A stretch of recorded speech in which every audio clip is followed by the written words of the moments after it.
বিশ্ব বাংলা আমন্ত্রণ, কাজী সাইদ আছি আপনাদের সঙ্গে। শুরুতেই সংবাদ শিরোনাম। জাপানের বাংলাদেশ দূতাবাসে জাতীয় পরিচয়পত্র সেবার কার্যক্রম উদ্বোধন, পূরণ হলো বাংলাদেশিদের দীর্ঘদিনের দাবি।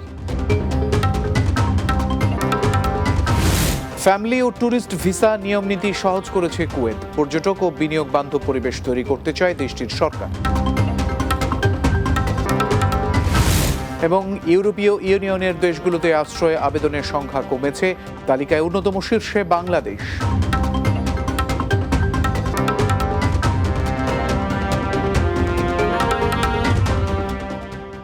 শিরোনাম শুনছিলেন, চলুন বিস্তারিত খবরে। জাপানের বাংলাদেশ দূতাবাসে জাতীয় পরিচয়পত্র এনআইডি সেবার কার্যক্রম উদ্বোধন করা হয়েছে। শুক্রবার রাজধানীর টোকিওস্থ দূতাবাসের হলরুমে এই কার্যক্রমের উদ্বোধন করেন নির্বাচন কমিশনের সিনিয়র সচিব আখতার আহমেদ। এ সময় তিনি বলেন, জাপানে বসবাসরত প্রবাসী বাংলাদেশিদের অনেকের জাতীয় পরিচয়পত্র নেই, ফলে তাদের দেশে অনেক ধরনের সেবা প্রাপ্তিতে সমস্যায় পড়তে হয়। কিন্তু এখন থেকে তারা দূতাবাস থেকে এনআইডি সংক্রান্ত সেবা গ্রহণ করতে পারবেন। এছাড়াও আগামী নির্বাচনে প্রবাসীরা যাতে পোস্টাল ব্যালটের মাধ্যমে ভোট দিতে পারেন সেই ব্যবস্থাও করা হচ্ছে বলে জানান আখতার আহমেদ। অনুষ্ঠানে রাষ্ট্রদূত মোহাম্মদ দাউদ আলী বলেন, জাপানে এনআইডি সেবা চালুর মাধ্যমে এখনকার বাংলাদেশিদের দীর্ঘদিনের দাবি পূরণ হলো।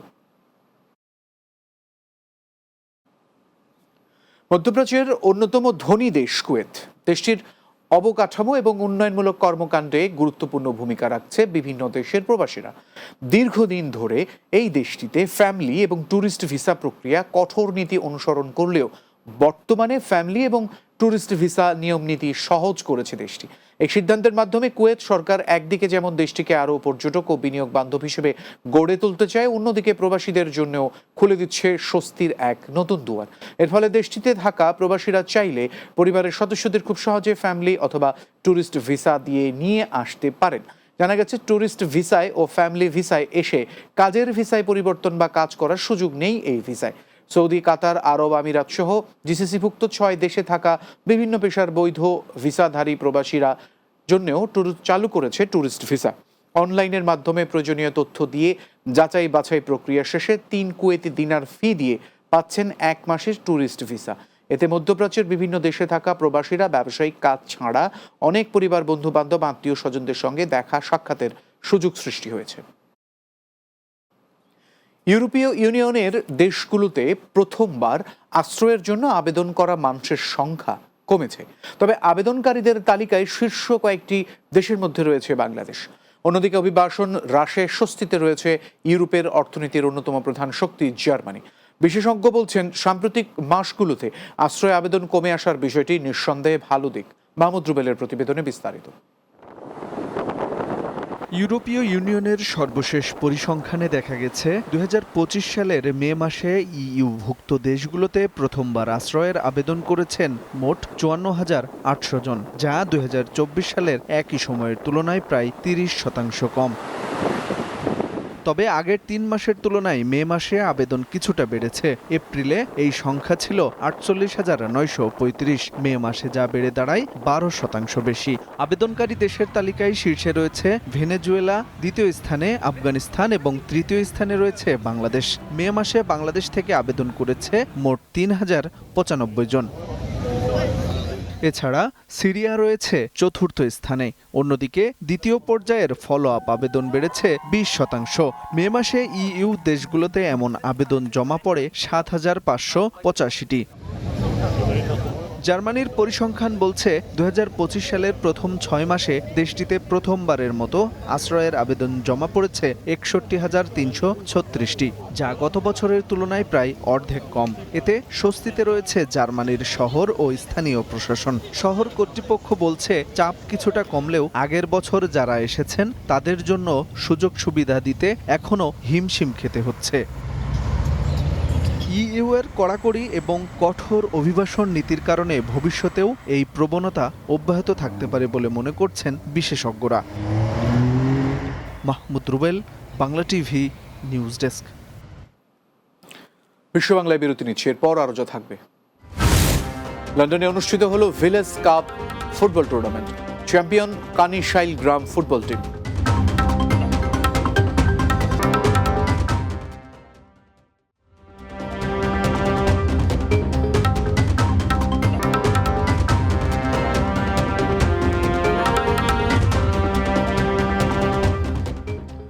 বিরতির পর বিশ্ব বাংলায় আরও একবার স্বাগত। লন্ডনে তৃতীয়বারের মতো ঢাকা দক্ষিণ উন্নয়ন সংস্থা ইউকের আয়োজনে ভিলেজ কাপ ফুটবল টুর্নামেন্ট অনুষ্ঠিত হয়েছে। 10টি টিমের অংশগ্রহণে এই খেলায় চ্যাম্পিয়ন হয় কানিশাইল গ্রাম football team. London bureau chief Chowdhury মুরাদের প্রতিবেদন। পূর্ব লন্ডনের বার্কিংয়ের পাওয়ারলি ফুটবল গ্রাউন্ডে ঢাকা দক্ষিণ উন্নয়ন সংস্থা ইউকের আয়োজনে তৃতীয়বারের মতো ঢাকা দক্ষিণ ভিলেজ কাপ ফুটবল টুর্নামেন্ট অনুষ্ঠিত হয়েছে। আমরা খেলা করার উদ্দেশ্য হইল আমরা সবরে এলাকার গেট টুগেদার করা, ইয়াং জেনারেশন ওল্ড জেনারেশন রে এখানো আনা, এটা ব্রিজ সৃষ্টি করা। খুবই চমৎকার খেলা হয়েছে। এই যে আমাদের নতুন প্রজন্মকে আমরা আমাদের শিকড়ের সাথে সম্পৃক্ত করার লক্ষ্যে ঢাকা দক্ষিণ উন্নয়ন সংস্থার মাধ্যমে বিভিন্ন কার্যক্রম শুরু করেছি। এই কার্যক্রমের চলমান প্রক্রিয়ায় ঢাকা দক্ষিণ ভিলেজ কাপ ফুটবল টুর্নামেন্ট তৃতীয়বারের মতো আজকে সম্পন্ন হলো। স্বাস্থ্য আর সামাজিক মেন্টালি সবকিছু ভালো রাখার লাগিয়া আমরা এই ধরনের প্রোগ্রাম ধন্যবাদ জানাই। আগামীতে ইনশাল্লাহ আবার সুন্দরভাবে যেন ঢাকা দক্ষিণ উন্নয়ন সংস্থা খেলা রাখতে পারে এই কামনা করি আমি। রবিবার যুক্তরাজ্যে বসবাসরত ঢাকা দক্ষিণবাসী ও ফুটবল প্রিয় মানুষদের উপস্থিতিতে অত্যন্ত উৎসবমুখর পরিবেশে 10টি টিমের অংশগ্রহণে এ খেলায় কানিশাইল গ্রাম ফুটবল টিম চ্যাম্পিয়ন ও নগর টিম রানার্স আপ হওয়ার গৌরব অর্জন করেছে। এটা শুধু ঢাকা দক্ষিণবাসীকে একত্রিত করা নয়, এদেশের ইয়াং জেনারেশন ইউথ সার্ভিসের জন্য এটা একটা বিশিষ্ট পদক্ষেপ। আজকে ঢাকা দক্ষিণ উন্নয়ন সংস্থা যে খেলাটা করাইছে অত্যন্ত সুন্দর খেলা হয়েছে। এটা তৃতীয়বারের মতো এই ফুটবলের যে কাজ যেগুলা হয়েছে খুবই ভালো, খুবই সুন্দর, অত্যন্ত চমৎকার। আমি সব টিমর ধন্যবাদ জানাই, বিশেষ করে যারা এই আয়োজন করছে এই সংগঠনের। তীব্র প্রতিদ্বন্দ্বিতাপূর্ণ ফাইনাল খেলা শেষে পুরস্কার বিতরণী অনুষ্ঠানে সভাপতিত্ব করেন সংগঠনের সভাপতি আব্দুল লতিফ নিজাম এবং সভা পরিচালনা করেন সংগঠনের জেনারেল সেক্রেটারি আব্দুল বাসির। এ সময় বক্তব্য রাখেন স্পোর্টস সেক্রেটারি নুরুল ইসলাম, সংগঠনের উপদেষ্টা আতাউর রহমান আঙ্গুর মিয়া, তসুর আলী মাস্টার, নুরুদ্দিন শানুর সহ ইয়ামিম দিদার, দেলওয়ার আহমদ শাহান, মোহাম্মদ সেলিম আহমদ, জাকির হোসেন, সাদেক আহমদ, সুহেল আহমদ চৌধুরী, কামরুল ইসলাম, রায়হান উদ্দিন, আফজল হোসেন, খালেদ আজিমউদ্দিন জামাল, ইকবাল আহমদ চৌধুরী, দেলওয়ার হোসেন, জুবায়ের সিদ্দিক ও মোহাম্মদ রাজীব। খেলায় রেফারির দায়িত্ব পালন করেন কবির আহমদ, সাথে সহযোগিতা করেছেন আরও অনেকে।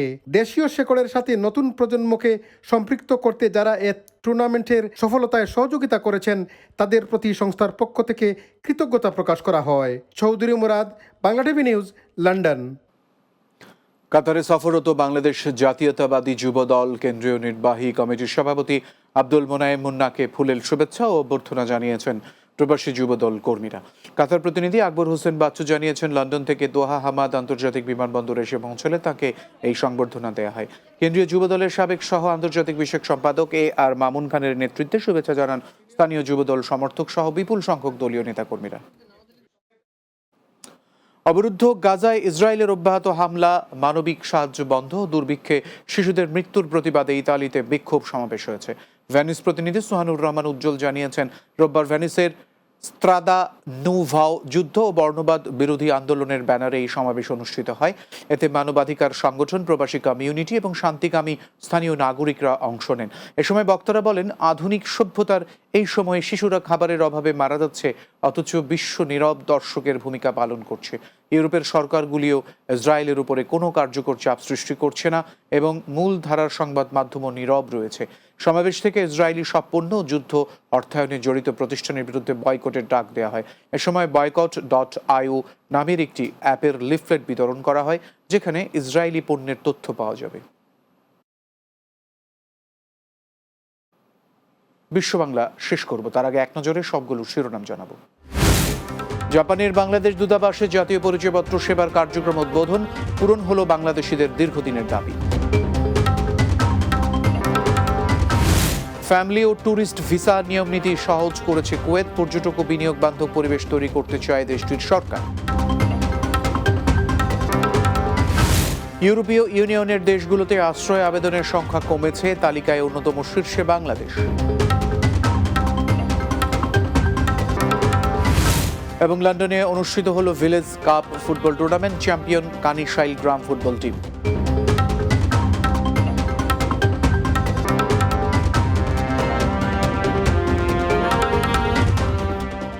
এই ছিল বিশ্ব বাংলায়। ধন্যবাদ এতক্ষণ সঙ্গে থাকার জন্য।